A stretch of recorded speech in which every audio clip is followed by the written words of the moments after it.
Cuando se calma el bullicio de la ciudad y se van apagando las luces de la casa, se enciende la luz del entendimiento. Desde este momento comienza Puerto de Libros, Librería Radiofónica, programa que contiene todos sus elementos tipo A. Puede ser escuchado por niños, niñas y adolescentes sin la supervisión de padres, madres o representantes. Comienza Puerto de Libros, Librería Radiofónica. Este programa llega a ustedes con el apoyo de Puerto de Libros, Librería de Autor. Consulta todas nuestras ofertas en nuestras redes sociales @Puerto de Libros. Sultana del Lago Editores, empresa zuliana de servicios editoriales. Conviértete en autor. Contáctalos en su página web sultanadelago.com.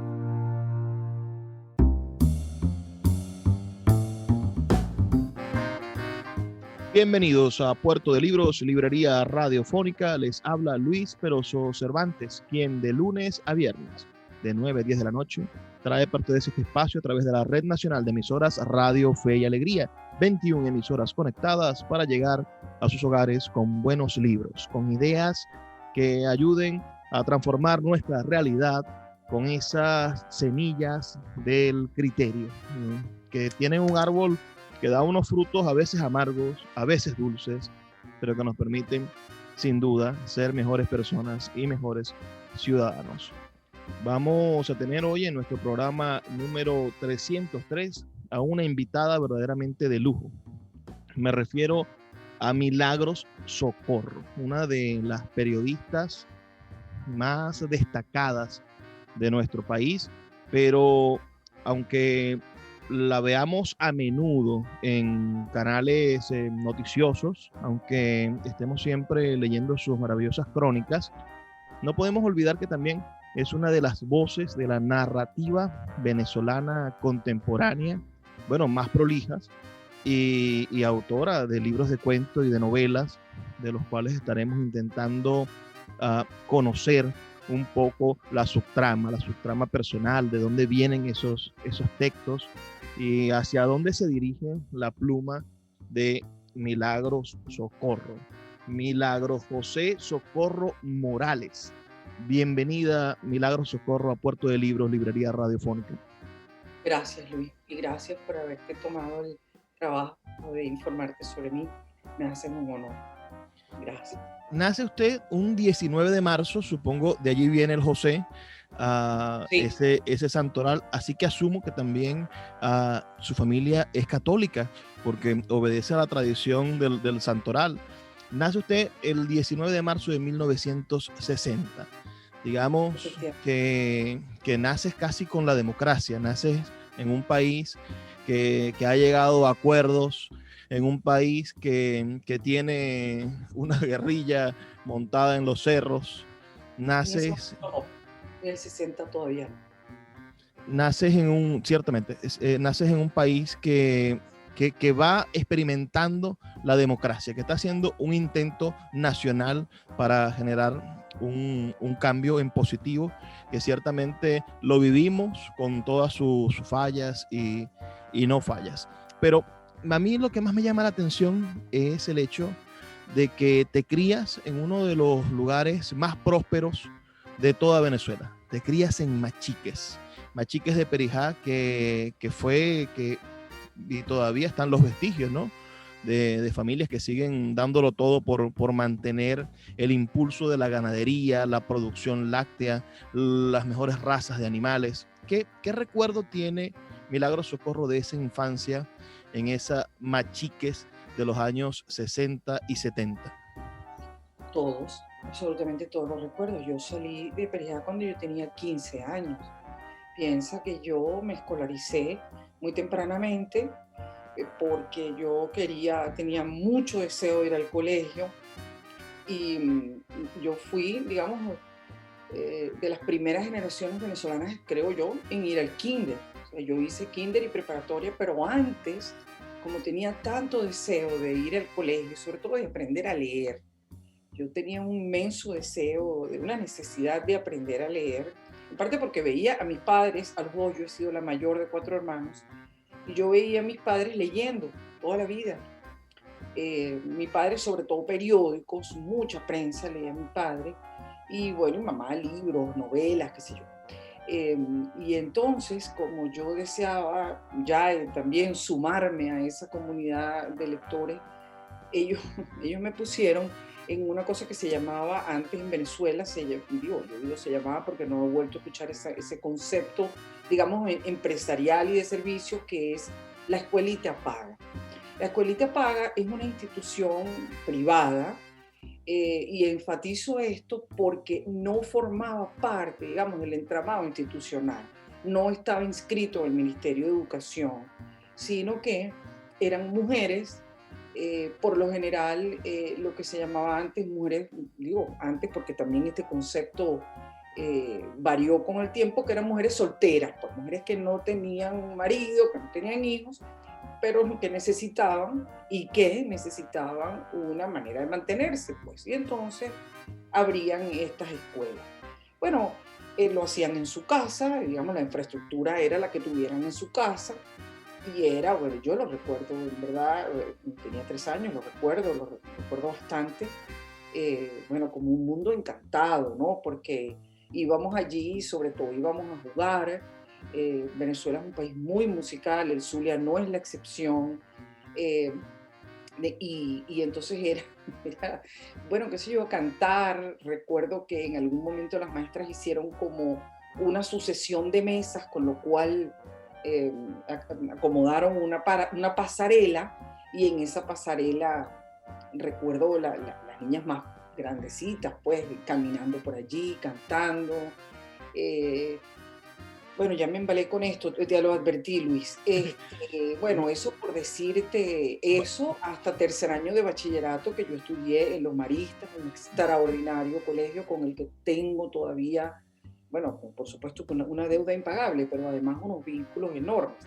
No, no, eso es un lugar que me habita todo el tiempo, está mucho en mi escritura, está en mis sueños, todo el tiempo, ¿no? Maravilloso. Pero, ¿qué libros? Vamos a intentar a recoger esa atmósfera e intentarlo convertir en libros. ¿Qué libros ah, fueron los primeros que te descubrieron la maravilla de la literatura y que te acercaron sin duda a saber que ibas a ser escritora en esa primera etapa de tu vida? Bueno, cuando yo llego digamos, a saber que estoy leyendo literatura, ya yo llevaba mucho tiempo leyendo. Yo pasé de esta escuelita paga, cuando ya finalmente tuve 4 años, pude ir al kinder, y tuve otro golpe de suerte, y es que kinder y preparatorio era en un solo espacio. Y entonces yo tengo una característica, yo soy zurda, y una zurda muy, muy zurda. Y tengo muchas dificultades porque todas las cosas están hechas para diestros. Entonces yo tengo muchas dificultades, por ejemplo, para usar tijeras que no sean de zurdos. No se me da el dibujo, pero para nada. Yo soy incapaz de recortar, de pegar. Todo eso para mí es una inmensa dificultad. Entonces, yo suelo contar, y que no es mentira, claro, le he hecho su salsita, su cosa. Pero yo suelo contar que cuando yo salí de kinder, yo me recosté en una pared y respiré aliviada y dije, bueno, ya pasé lo peor, ya pasé lo peor, porque para mí lo peor es recortar, pegar, hacer dibujos, qué sé yo, líneas sinuosas, espirales, todo eso es una inmensa dificultad. Entonces quizás por eso y por evadirme de aquellas exigencias para las cuales no estaba yo dotada, porque carecía totalmente de habilidades, ha debido ser por eso que entonces me puse a escuchar la clase en ese momento a los niños de preparatoria. Hasta cuenta que tenían 7 años, que tenían 5 años, les enseñaban a leer, y así aprendí yo, con unas clases que no eran para mí. Genial. Y recuerdo que mis padres estaban un día en su cama de ellos leyendo, mi padre revistas, mi padre su libro, y yo llegué y me trepé en la cama y leí el cabezal de la revista. Para inmensa sorpresa de ellos, porque yo ni siquiera estaba en primer grado, pero era por esto que les acabo de explicar. Entonces, bueno, yo empiezo a leer lo que hubiera, porque en mi pueblo en ese momento no había bibliotecas. Esa es una situación dramática para cualquier niño, para cualquier joven, y que nosotros tenemos que debatir en Venezuela y pensárnoslo muy seriamente, cómo vamos a hacer cuando venga la transición y cuando nosotros vayamos a la reconstrucción del país y de la nacionalidad, sobre todo porque ahora nosotros tenemos la inmensa herramienta que supone las bibliotecas digitales. Eso nos va a abaratar todo y hacer todo bastante más sencillo, porque es muy importante que haya una biblioteca en cada rincón del país y una biblioteca como postulaban los fundadores de estas instituciones en Venezuela, la biblioteca escolar. Bueno, eso no existía. De manera que yo, que empecé a leer muy temprano, pero muy temprano, así 5 o 6 años, ¿qué hacía yo? Yo leía lo que fuera, leía periódicos, leía revistas y leía, y bueno, y los libros, lo que fuera. Y como me devoraba uno tras otro, entonces yo me metía en las casas de la gente. Piensa tú que en Pueblo, en Machiques, hubo televisión cuando yo tenía 12 años. Wow. O sea, antes de eso no había manera de llamar a alguien y para decir, ¿puedo ir para allá? De manera que yo me colaba en las casas, entre otras cosas, porque en Perijá, Machiques, es una población muy endogámica. Todo el mundo era primo mío, primo de mamá, primo de papá, a veces por ambas ramas. Bueno, yo me colaba y cogía lo que hubiera, y después lo volvía a poner, absolutamente sin ninguna guía, sin ninguna orientación. Y de pronto empezaron a llegar libros de hadas. Creo que fue una importación enorme que se hizo de España. Y un día, y mi madre, al ver aquello, pues se suscribió al Círculo de Lectores. ¿Te dice algo? ¿Recuerdas lo que era el Círculo de Lectores? Una iniciativa española. Excelente. Fui vendedor del Círculo de Lectores cuando estudiaba letras y tuve la oportunidad de endeudarme mucho y de salir en problemas. Mira, me encanta esta historia de la niña que va de casa en casa en Machiques, que quien no conozca Machiques, nos escuchan en Machiques porque hay una emisora Fe y Alegría en Machiques.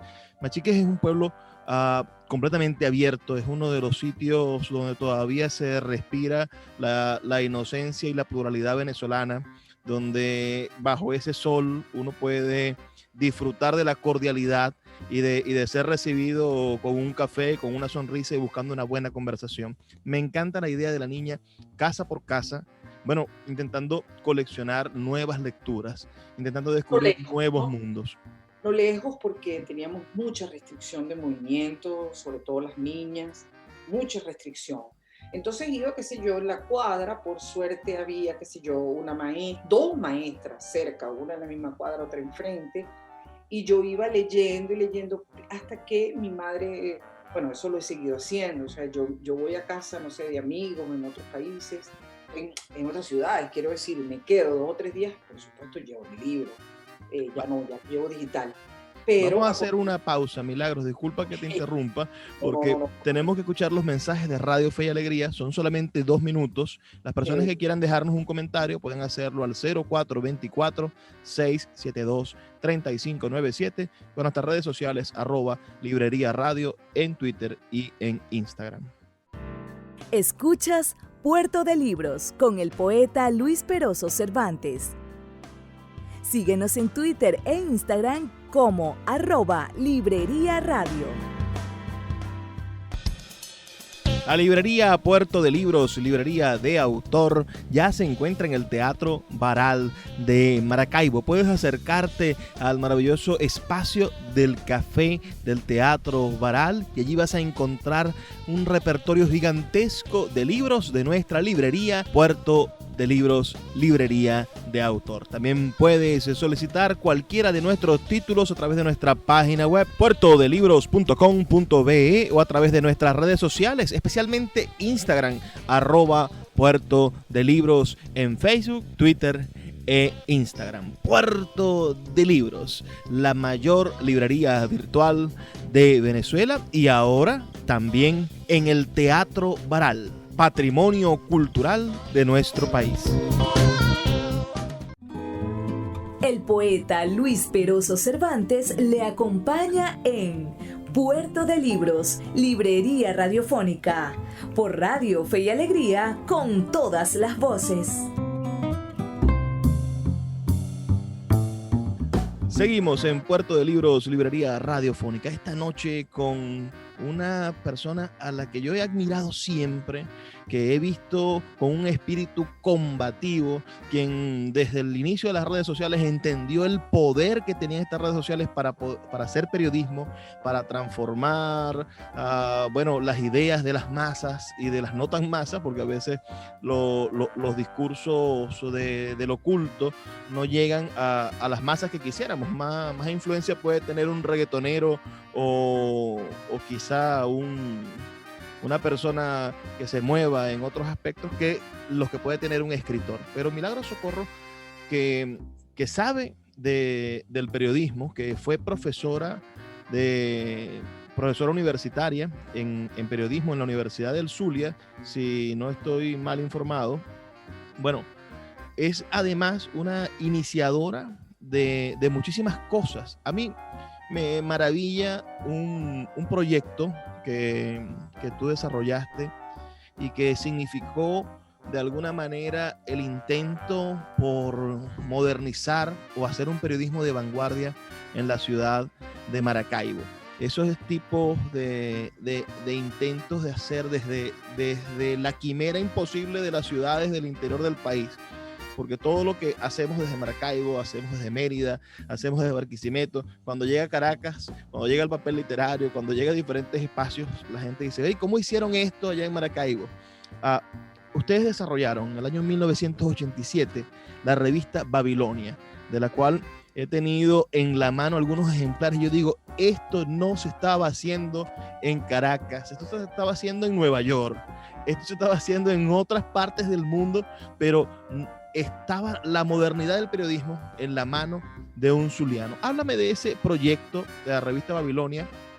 Ya te habías graduado de periodismo y armaste junto a un staff de escritores y de personas, digamos, de la vanguardia cultural de la ciudad, ese proyecto que duró poco más de año y medio, 2 años, pero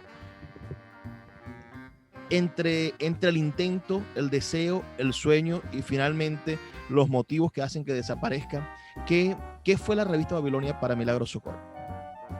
Mira, Luis, nadie me pregunta sobre eso. Eso parece un sueño fantasmal, digamos. Eso fue, sí, una iniciativa de amigos, como siempre son las revistas. Las revistas son hijas de la afinidad, ¿no? Gente que tiene unas afinidades, unos temas en común, unas posiciones políticas, unas aspiraciones y sobre todo que tiene un campo semántico común, vamos a decir, un habla, un lenguaje común. Y bueno, y queríamos leer eso, pues. Hay que decir que entonces el país permitía que una gente sin capital, imagínate, lo único que teníamos era audacia y deseos como de hacer algo diferente, pues, no sé, algo que quisiéramos leer. El país lo permitía, había apoyos, por supuesto nosotros no teníamos salarios, mucho menos. Esa revista la diseñó Juan Bravo Sananes, que arquitecto, siempre ha trabajado como diseñador gráfico. Allí escribía Margarita Rivas, mi hermano Marco, Jacqueline Goldberg y bueno, y muchos amigos que se acercaban cada vez. Decidimos hacer los monográficos. Tú sabes que la idea de que fuera monográfica no fue mía, fue de José Antonio Castro. El maestro.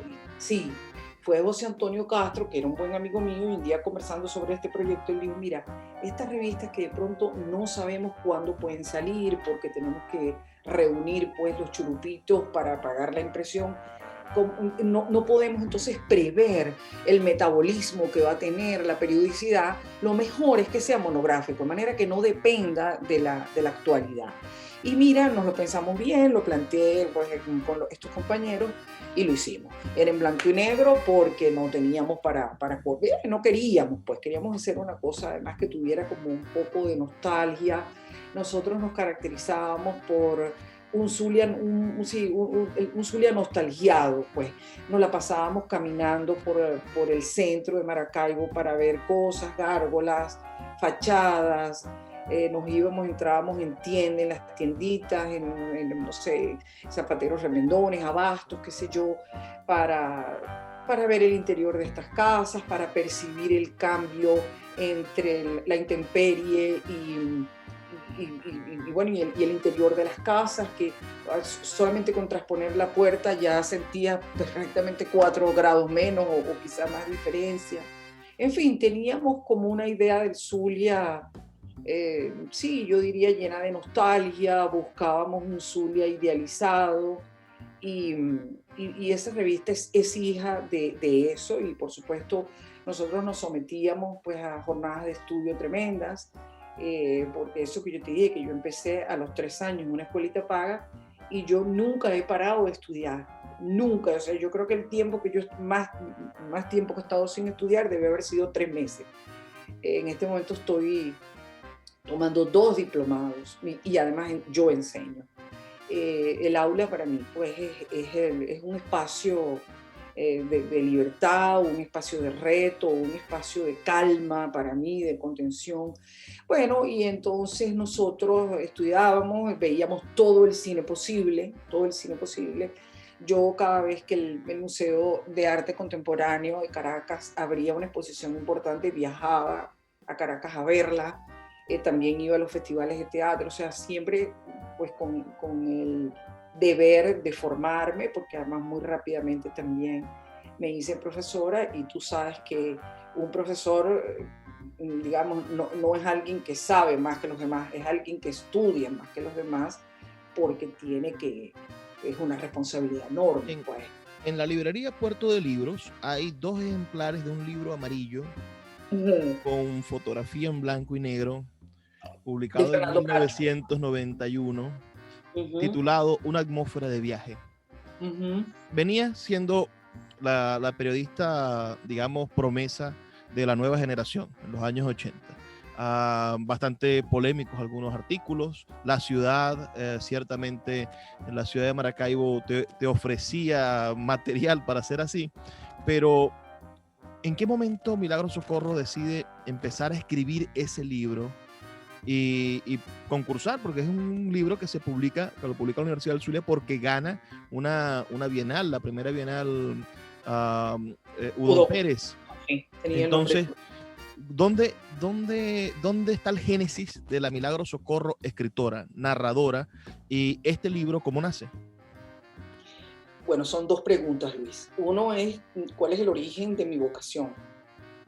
Como me imagino que todo el mundo, la vocación nace leyendo. Te contaba que mi madre pues se suscribió al Círculo de Lectores, y un día ella misma lo encargó, porque yo no tenía idea. Ella encargó un libro acerca de una muchachita que es huérfana, y la meten primero está con la familia, está muy conflictuada, le vienen muchos conflictos, sobre todo con la tía, que la tía no es consanguínea, la meten en un orfanato y sale de ahí convertida en una institutriz. Esa historia, la muchachita se llamaba Jane Eyre y lo había escrito Charlotte Bronte. Para mí fue una inmensa revelación, porque a través de ese libro yo me di cuenta de que yo podía enterarme de cosas. Yo tengo una especie de manía, es decir, yo necesito estarme enterando de algo todo el tiempo. Entonces el libro, todo el tiempo, ese libro yo me enteraba de cosas, me enteraba del mundo, pero además me proporcionaba unas emociones que yo no había conocido. Para ese momento yo tenía 11 años y ya yo tenía años leyendo, pues.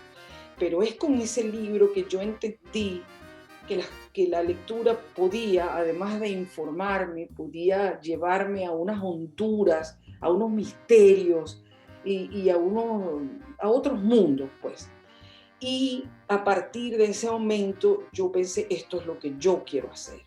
Mi primer relato lo voy a escribir a los 12 años, yo vivía en Perijá, pero en mi relato había nieve, era como el mundo de la Inglaterra del siglo XIX, pero en pleno romanticismo y en pleno, ¿sabes? Cuando Inglaterra está conteniendo la respiración porque viene la revolución industrial y esa sociedad se va a poner patas para arriba. Entonces, yo en Perijá era una de las hermanas Bronte, secretamente, pues. Bueno, ya desde luego después empecé. Yo he leído siempre muchas mujeres escritoras, quizá por este inicio tan extraordinario en la literatura. Yo había leído otras cosas que eran literatura, pero que yo no sabía, vamos, que no me conmovió tanto como esto. Y bueno, ese chico, yo no me acuerdo cuando empecé. Yo siempre he escrito, Luis, yo siempre tengo un relato entre manos. Yo además siempre he escrito poesía, que es como un secreto tonto que yo tengo, porque incluso yo tenía un libro que por ahí lo tengo en las mudanzas, qué sé yo, vete a saber dónde quedó, se llamaba Espada Liviana. Bueno, ya tengo un deseo como editor. Bueno, y entonces yo empiezo generalmente a escribir mi jornada de trabajo, un poco para soltarme los dedos, qué sé yo escribo poemas. Pues. Vale, lo que yo digo que son poemas, pues son textos pequeños, con cierta rítmica, con mucha libertad de lenguaje, con asociación de ideas, esto.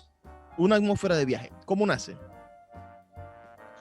Bueno, fíjate que el epígrafe de ese libro es una cita de John Cheever. Yo estoy leyendo toda esa generación que vino norteamericana, que vino después de la generación perdida. Digamos, la literatura norteamericana, ese relato que viene, bueno, yo diría, chico, de Faulkner, de Hemingway, de Scott Fitzgerald y muchas mujeres, ¿no? Muchas mujeres, y yo me identificaba mucho, por supuesto, y sobre todo con las escritoras del sur. Bueno, John Cheever es un hombre, pero es un tipo de relato con cierta elusión del drama, donde el drama está solo asomado, solo sugerido. Eso creo que me resonaba mucho. Y bueno, yo escribí ese libro, yo lo terminé de escribir, lo terminé de escribir en Maracaibo, sí, claro. Ya yo cuando me mudé a Caracas en el año 90, y ya mi único hijo había nacido, mi hijo, eres la primera persona con quien yo menciono a mi hijo en público, ¿no? Es como nunca lo meto en nada, tú sabes. Bueno, hablamos de dos tipos de hijos, de los libros y ahora de su hijo biológico. Bueno, vamos a hacer una pausa, son solo 2 minutos y ya volvemos con más de Milagros Socorro, quien nos está conversando sobre su mundo narrativo. Estamos acostumbrados a leerla en el mundo periodístico, a entregarnos análisis profundos de la realidad periodística, pero también, y esto es quizás la contribución para el futuro, más allá de lo noticioso, Milagros Socorro es una de las voces femeninas de la narrativa más importantes, o por lo menos una lectura obligada para quienes quieran explorar nuestra literatura contemporánea. Escuchas Puerto de Libros con el poeta Luis Peroso Cervantes. Síguenos en Twitter e Instagram como @Librería Radio. Sultana del Lago Editores es una empresa zuliana de servicios editoriales. Nuestro catálogo tiene más de 100 títulos de autores nacionales e internacionales. Además, somos la única editorial que presta servicios de impresión bajo demanda en Maracaibo. No necesitas invertir en grandes tirajes. Tus lectores pedirán tu libro, nosotros lo imprimiremos y tú obtendrás regalías. Por ello, también editamos internacionalmente en Amazon y Google Play Books. Conoce más en nuestra nueva página web www.sultanadelago.com o siguiéndonos en Instagram como @sultanadelago. El poeta Luis Peroso Cervantes le acompaña en Puerto de Libros, Librería Radiofónica, por Radio Fe y Alegría, con todas las voces. Seguimos en Puerto de Libros, Librería Radiofónica, esta noche con Milagros Socorro. Esta periodista, sobre todo la recordamos por periodista, pero ustedes deben de visitar su bibliografía, deben de leer Una atmósfera de viaje de 1991, Con la V en el pecho de 1994, Katia, Tres voces de 1994, Actos de salvajismo de 1999, La palabra de la semana del año 2007, Actos de salvajismo y otros relatos, una reedición, supongo, aumentado del año 2009. Un libro en el que es coautora. Cada tragedia en la vida tiene un después. Esta es coautora con Luis Brito, que es el fotógrafo. Sí. También Cuentos Guajiros del año 2012, Vacas en las nubes del año 2014, que pertenece a la colección de literatura infantil de Alfaguara.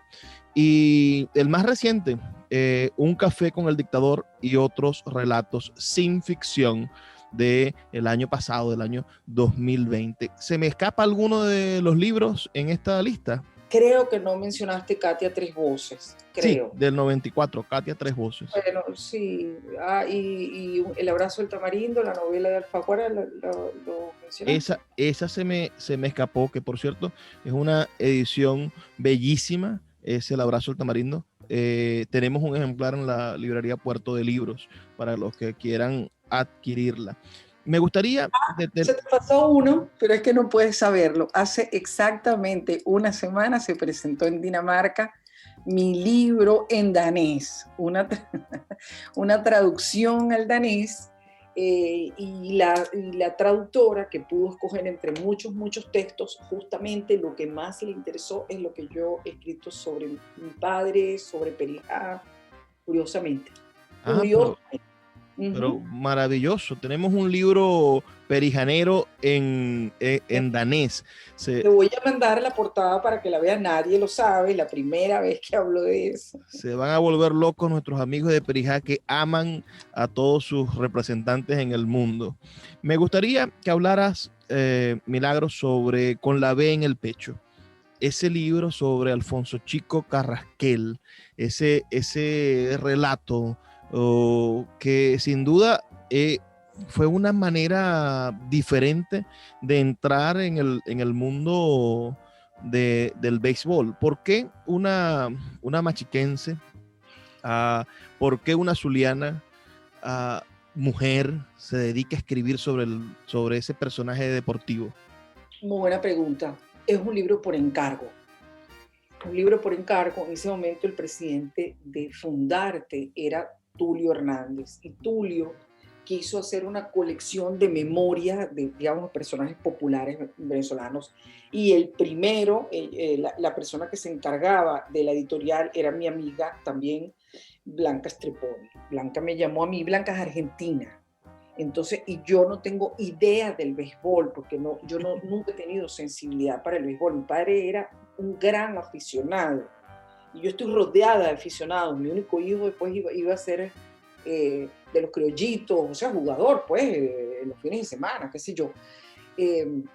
Y entonces estamos reunidas las dos y no teníamos ni idea de quién podía ser el pelotero. Yo llego a la casa, le digo a mi esposo esto que ha pasado, y él me dice, no, chica, el hombre es Carrasquelito. Yo no tengo idea, hablo con mi queridísimo amigo Humberto, el gran periodista de béisbol de Venezuela, que era mi compañero de trabajo en el Nacional, y Humberto me ayuda y me empieza a asesorar, y cuando yo me reúno en Miami, porque Carrasquel en ese momento trabajaba como comentarista del Chicago White Sox en Chicago, pero ellos bajaban a hacer los entrenamientos a Florida.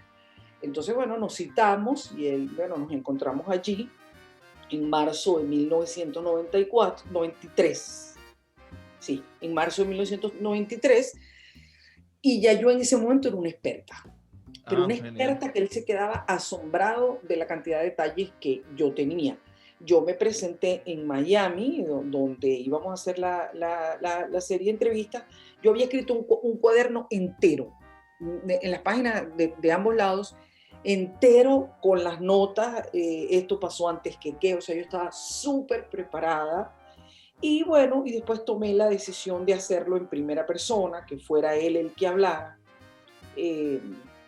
el escritor puertorriqueño Edgardo Rodríguez Juliá me dijo que yo me había equivocado, que yo no debía haberle dejado la voz a Carrasquel, porque, dice, porque yo hubiera querido ver tu mirada, me dijo, yo hubiera querido que tú me describieras los zapatos Claro, claro. de Eh, eh, Carrasquelito, yo hubiera, bueno, en fin. Bueno, pero no, puedes hacer una siguiente versión en los próximos años. Mira, me detengo en Katia Tres Voces porque entiendo en el dato biográfico que tengo que no tiene marca editorial. Quiere decir que fue una autoedición en el... No, no, no, no, ese es de esa misma colección de Fundarte. Ok. ¿Y por qué una zuliana escribe sobre Katia? Otra vez, eran cosas de ellos, eran cosas de Fundarte, y ellos otra vez me encargaron a mí ese libro, que yo no tenía idea tampoco, pero bueno, yo estoy acostumbrada, el periodismo es así, cada vez es una historia nueva de la que tú no tienes idea, y entonces, bueno, me hago una experta, estudio, averiguo, hablo, y ese libro es muy bello. Ese libro, lo puedo decir, me va a pasar tanto tiempo, ya es como si fuera de mi nieta, pero bueno, porque sí, es un libro muy hermoso. Yo ahí descubrí que hablar de lugares es exactamente igual que hablar de la propia alma. Y yo aprendí eso ahí, y después lo enseño en las aulas. Enseño lo importante que es. 1999, Milagros, es un año importante para ti. Ganas el Premio Nacional de Periodismo, el Premio Regional de Periodismo también. ¿Qué pasó ese año? ¿Y cómo cambió eso tu forma de ser o tu forma de ser periodista? No, no cambió para nada. En Venezuela esas cosas no cambian. Eso es en los países grandes, donde un premio entonces te pagan más o te contratan para dar conferencias en universidades y tú, no, nada, no cambió para nada. Yo gané ese año, o sea, ese año se daban premios como por categorías, y uno que era el Premio Nacional de ese año. Yo en esa oportunidad gané en una categoría y además gané el Premio Nacional de ese año. Ese fue el último Premio Nacional de Periodismo Profesional. El último, de hecho, me lo entregó Chávez. Sí, supongo porque ya Chávez era presidente. ¿Por qué artículo o por qué investigación ganas ese premio? No, porque ese era el de ese año, era por todo el trabajo. Pero yo ese año lo había ganado también por la revista Bigot, por el trabajo que yo hacía en la revista Bigot. O sea, ese año fue muy impresionante. Digamos, no, ni siquiera me acordaba, de verdad, pero bueno, me lo has recordado tú. A nosotros la realidad no nos da tregua, Luis. Nosotros, qué sé yo, y francamente, bueno, sí, debería darme un poquito más importancia, darle yo, pero la verdad es que no sé, yo le doy importancia es a la nota o al libro o al relato que yo esté escribiendo ahora. Eso es a lo único que yo le doy importancia. Después que yo lo entrego a la imprenta, ya a mí eso no me importa para nada. No me importa lo que digan, no me importa nada. Ganaste una de las bienales más prestigiosas del país, la Bienal José Antonio Ramos Sucre, que supongo que tiene como acto de consecuencia la publicación de Actos de Salvajismo. Háblanos de ese libro y de esa experiencia. Te digo lo primero que se me viene a la mente. Yo ya había celulares, y yo iba manejando por las calles de Caracas y suena el celular y era Salvador Garmendia. Váyalo. Sí. Era Salvador Garmendia para decirme que habían sido jurados él, la maestra Victoria de Estéfano y el gran poeta mexicano Adolfo Castañón. Ese fue el jurado. Bueno, me dijo muchas cosas, que mi libro, o sea, que no había sido por unanimidad, que no había duda ninguna, que él estaba, y por cierto, que publicó un artículo en el Nacional sobre ese libro, una cosa muy elogiosa. Bueno, mira, ese libro, bueno, como todo en Venezuela, Luis, como todo en Venezuela, eso no cambia para nada, el país no, en fin, no me voy a poner a un país tan arañado, tan dolorido, un país que está en un duelo tan brutal, no me voy a poner tampoco a hacer un retrato desfavorecedor de mi país, pero digamos, tampoco vamos a idealizar, ¿no? Los escritores no son importantes para Venezuela, no lo son, y esa es la realidad. Sí, yo entiendo que eso es precisamente lo que debemos intentar dar el cambio. En el momento en el que empecemos a valorar a nuestros autores, a nuestros pensadores, en el momento en el que empecemos a escuchar a nuestros artistas y creadores, bueno, quizá en ese momento empecemos a dar reversa del problema que tenemos. ¿En qué momento rompes o empiezas a hacer un periodismo activo para desenmascarar la manera en la que el país está siendo conducido estos últimos 20 años? ¿No tuviste en algún momento que tú puedas decir, este es el punto en el que yo quebré con Chávez? Este es el punto en el que... No, desde el primer día, absolutamente desde el primer día. Yo fui de los pocos, pues, desde el primer día. Yo no, Luis, yo no soy nunca gente de fanatismo ni de nada de eso, porque yo no tengo militancia, yo no estoy en grupos de nada. Yo prácticamente he estado siempre así como estoy ahora, metida en un cuarto, escribo y leo. O sea, yo no soy gente de, ¿sabes?, de militancias, nunca he militado, tampoco soy gente de grupos, de cosas. A mí sí me gusta la parranda porque me gusta mucho la música popular, me gusta cantar, me gusta bailar. Me gusta ver a mis amigos alegres y eso, pero tampoco, o sea, la parranda no ocupa mucho espacio tampoco en mi vida. Entonces he sido una gente como muy solitaria, ¿ves?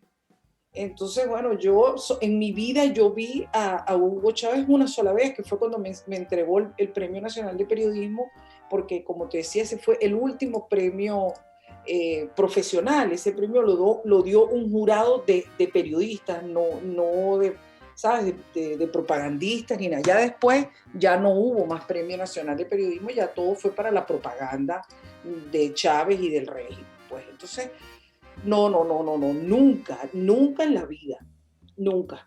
Bueno, a conciencia de saber que nunca caíste en esas... Pero yo no lo llamaría caer. Yo creo que hubo gente que, bueno, que sí, que le parecía interesante. Mira, yo no sé qué hubiera pasado si yo lo hubiera conocido, no lo sé. Yo sé que la gente que lo conocía, pues muchos caían como en una especie de encantamiento. Como te digo, no soy gente de encantamientos, es muy raro que me ocurra. Yo, por ejemplo, yo nunca era de esas jovencitas o muchachas que tenían una estrella de cine, una adoración, un cantante. No, nunca he sido de eso. O sea, yo no, los fanatismos míos son, qué sé yo, cuando yo era una joven periodista, que te digo, yo empecé a ejercer el periodismo cuando yo tenía 19 años, y no he parado, nunca he parado.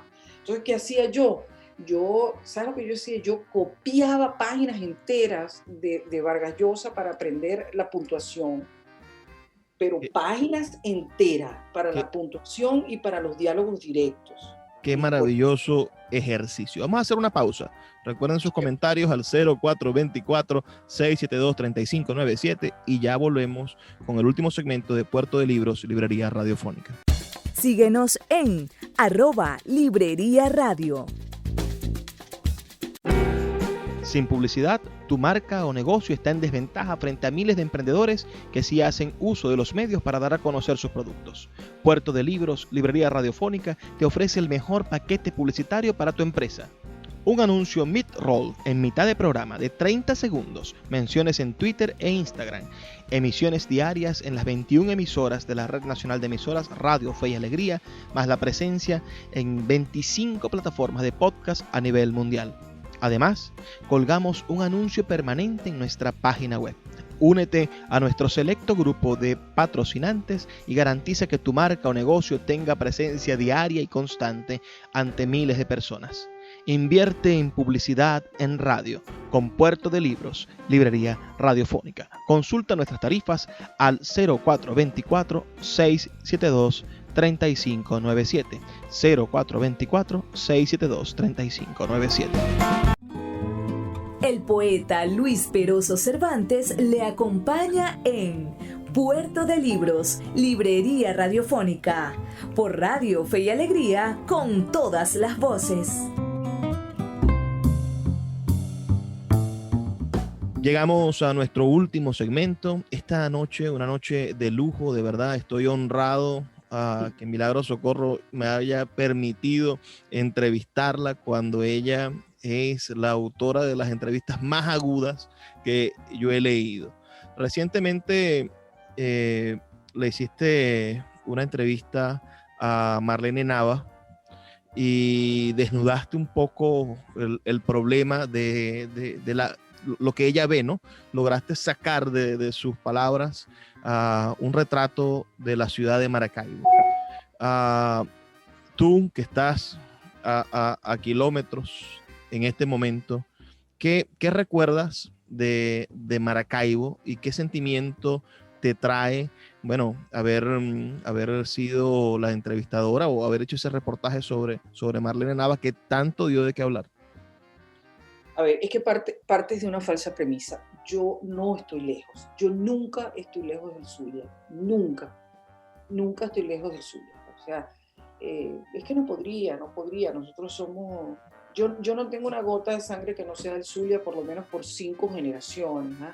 Nosotros venimos de una familia canarias que vinieron a Venezuela, vinieron al Zulia y allí pues se instalaron y ya de eso hace, sí, como 5 generaciones o 6 y todo el tiempo hemos estado establecidos allí, como te digo, ya tenemos 5 generaciones, de manera que no hay nada en mi cara, en mi físico, en mis instintos, en mis impulsos, en mis obsesiones, en la idea que tengo del destino, en mi acento, que no sea del Zulia, que no sea de Perijá. Entonces, no, yo no estoy lejos del Zulia. Yo, mi maestro Sergio Antillano, lo tengo presente todos los días de la vida porque fue un maestro enorme, de una inmensa importancia para mí. Se dedicó mucho a mí. Yo creo que soy una construcción de mi maestro. Fui una especie de, digamos, lo que hizo conmigo fue una especie de alfarería del alma. Entonces, no, yo no estoy lejos del Zulia, nunca he estado lejos del Zulia. Marlene fue mi profesora en la Universidad del Zulia, de la que tengo el inmenso honor de ser hija. Y Marlene fue una queridísima amiga mía. Marlene además trabajaba, ya era una periodista Marlene es una gran periodista, una mujer de una gran inteligencia. Ya era una periodista de carrera, digamos, de mucha trayectoria, cuando se crea el Nacional de Occidente, que otro día vamos a explicar lo que era el Nacional de Occidente, y yo era pasante.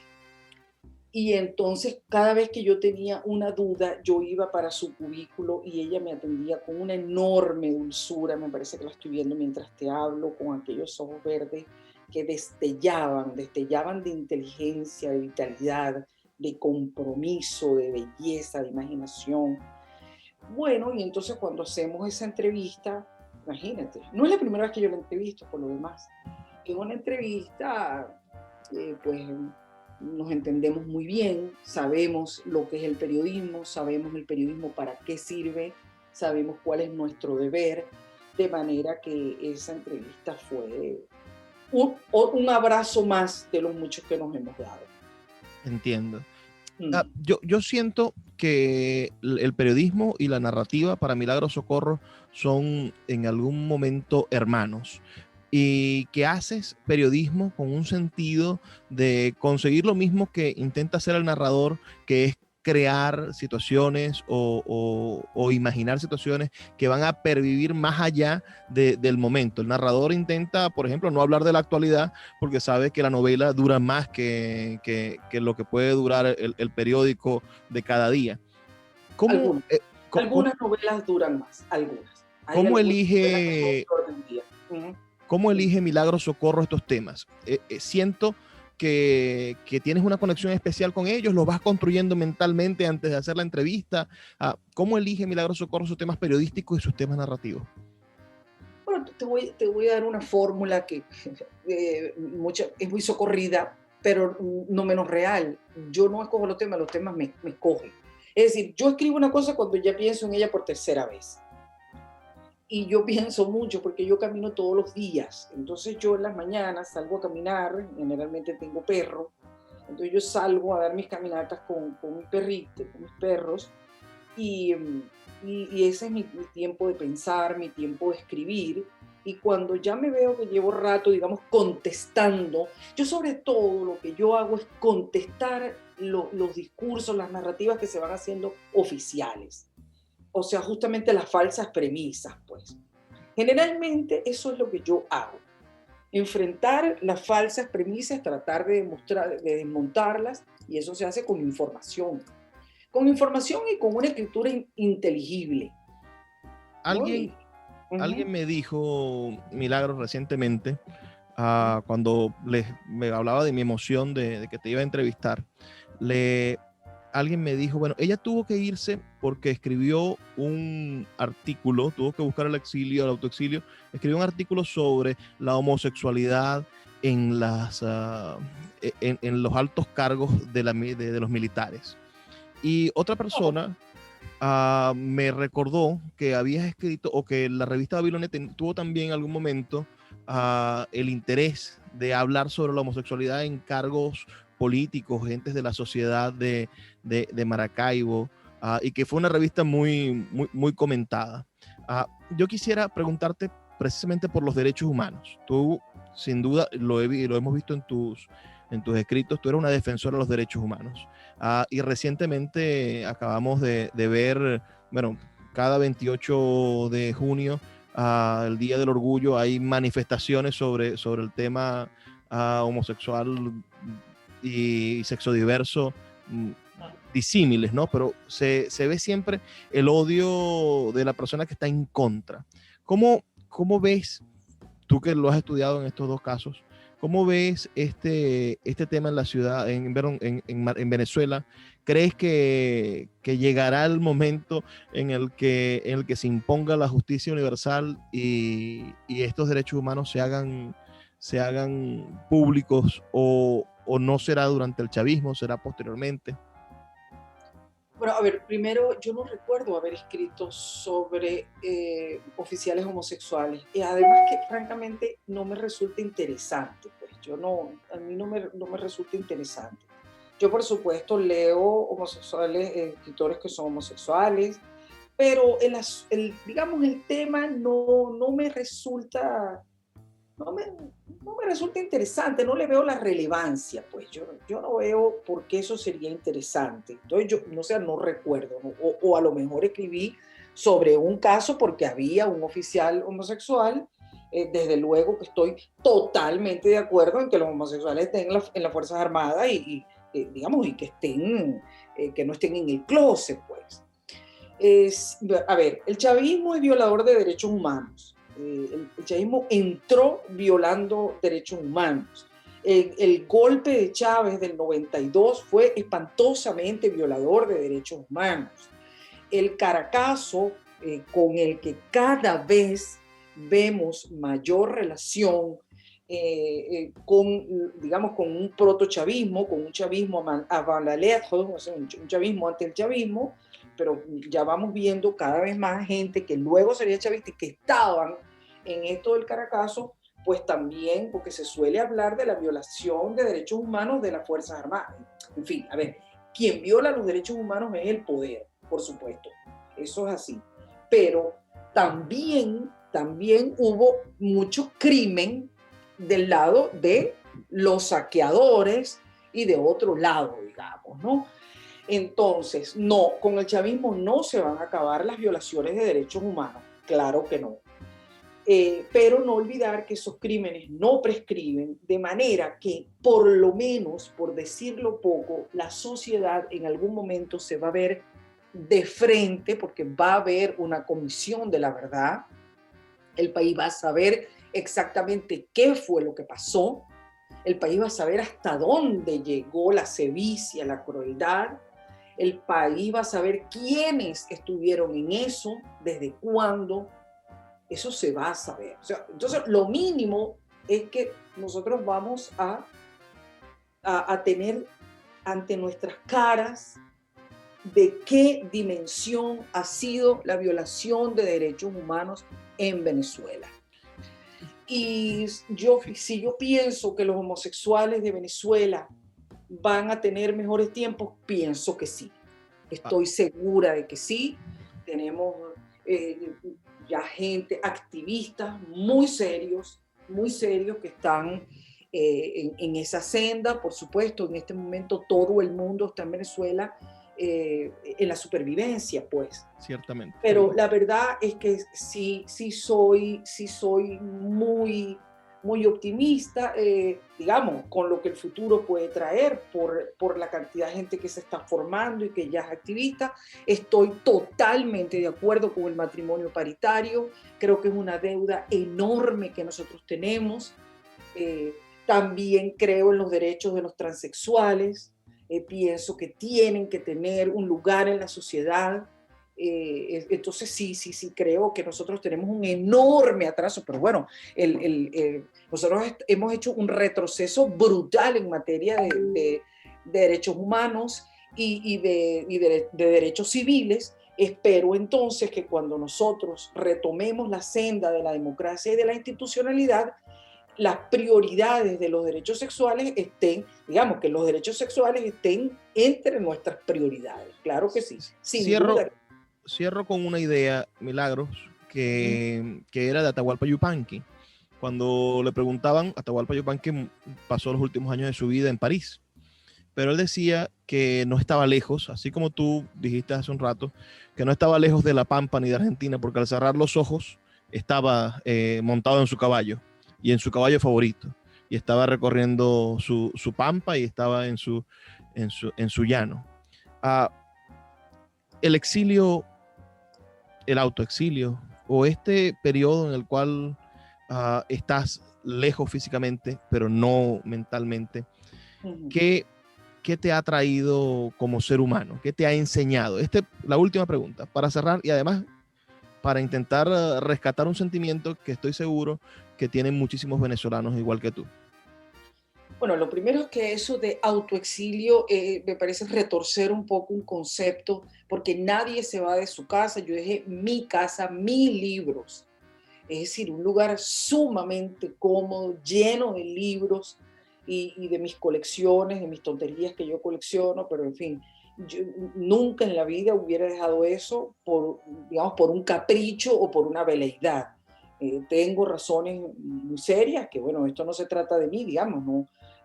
Todos tenemos razones muy serias para huirle al régimen, ¿no? Eso es lo primero. Mira, yo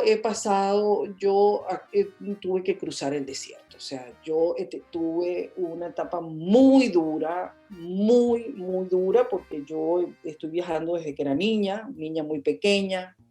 Yo, pues aquí estoy en Dinamarca, yo me manejo en inglés, lo puedo hacer, el día que se presentó mi libro, pues yo di una conferencia en inglés, digamos, sin papeles, pues no he tenido ningún problema, puedo expresar casi cualquier cosa, pero no lo puedo explicar. Es una horrible sensación de estar en el aire. O sea, me empezó una cosa así que yo sentía como que yo no pisaba. Fue muy, pero muy duro para mí, pero no te puedo explicar, o sea, fue una cosa, me sentí librada al desierto, pues. ¿Y aprendiste algo de esto o todavía no ha terminado la enseñanza, imagino? Bueno, yo quisiera aprender que lo que esto me enseñe sea a ver el desierto de los otros. Mi refugio, porque además me tocó la pandemia, y entonces, bueno, lo que he hecho es, como te comenté antes, tomar muchos cursos, enseñar yo estoy enseñando, tengo mi curso, he estudiado muchísimo, pero sí, lo que quiero es ver el exilio en los otros, pues, y tener piedad con los otros, ¿sabes? Yo creo que lo que me hizo fue eso, pues, haber tenido tanto sufrimiento. Mira, 6 personas en mi familia murieron por COVID, todos en el Zulia, y eso fue una cosa que me arrojó de verdad, como te digo,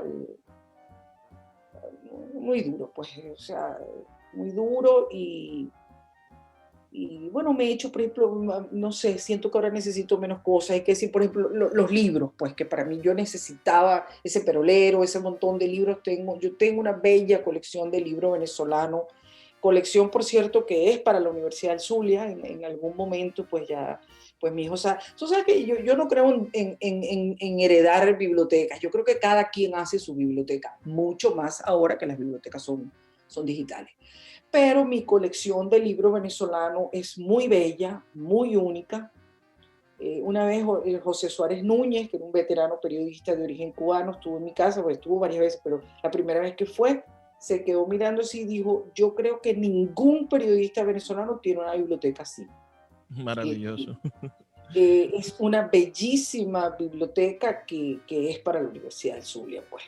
Espero no tener que, tú sabes, que no tenga que estirar la pata para que le llegue a la universidad. Lo más probable es que se la done antes. Y bueno, ya veremos cómo hago para hacérsela llegar. Yo he hecho sucesivas donaciones, importantes donaciones a la Biblioteca de San Pablo, que fue mi liceo magnífico en Machiques. Yo tuve ahí la ayuda de Banesco, porque Banesco pues tenía sus agencias pues en el Zulia, y entonces o sea, con ayuda de Banesco yo trasladé, porque eran muchos libros, y hice 2 donaciones grandes y después pequeñas pues. Entonces ya yo hace rato que estoy donando libros al Zulia, pero sí mi biblioteca, como te digo, periodismo, literatura, más todo lo de el libro venezolano, ¿no? Que es arquitectura, artes plásticas, cine, gastronomía. No, bellísimas cosas tengo yo. No, nos toca despedirnos. Verdaderamente pudiéramos en un futuro hablar sobre el Nacional de Occidente, hablar sobre otras revistas, sobre la revista Big Off, donde hiciste un trabajo maravilloso, hablar sobre tu papel en el diario El Nacional y las experiencias de trabajar en un diario que está siendo todavía asediado y que ha sido asediado por casi todos los gobiernos. Pero esas son las cosas maravillosas para Luis, dejar en el tintero. No repitas eso porque no es cierto. A ver, el Nacional no fue asediado por ningún gobierno democrático. ¿Que había abusos antidemocráticos? Por supuesto que sí, pero no. El Nacional nunca fue embargado. Toda la directiva nacional no tuvo que marchar al exilio porque estaban perseguidos. No. Ningún gobierno, es que yo creo que ni Gómez, cuando Gómez había periódicos en papel. Piensa tú que en Venezuela quedan 2 periódicos nada más en papel, nada más. Qué casualidad que sean el Universal y Últimas Noticias. No, qué casualidad.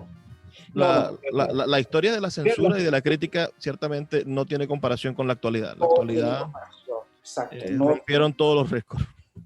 Sí, bueno, sí. No, nos quedan tantas cosas en el tintero, pero es la maravilla de poder hablar con una mujer que ha hecho historia, no solamente desde el punto de vista periodístico, sino desde el punto de vista de género, demostrando e inspirando a niñas y a jóvenes para el futuro, para decir que se puede estar en la primera plana, que se puede ser periodismo de vanguardia y se puede ser una escritora de éxito, una escritora leída y querida como es Milagros Socorro. Muchísimas gracias por esta oportunidad.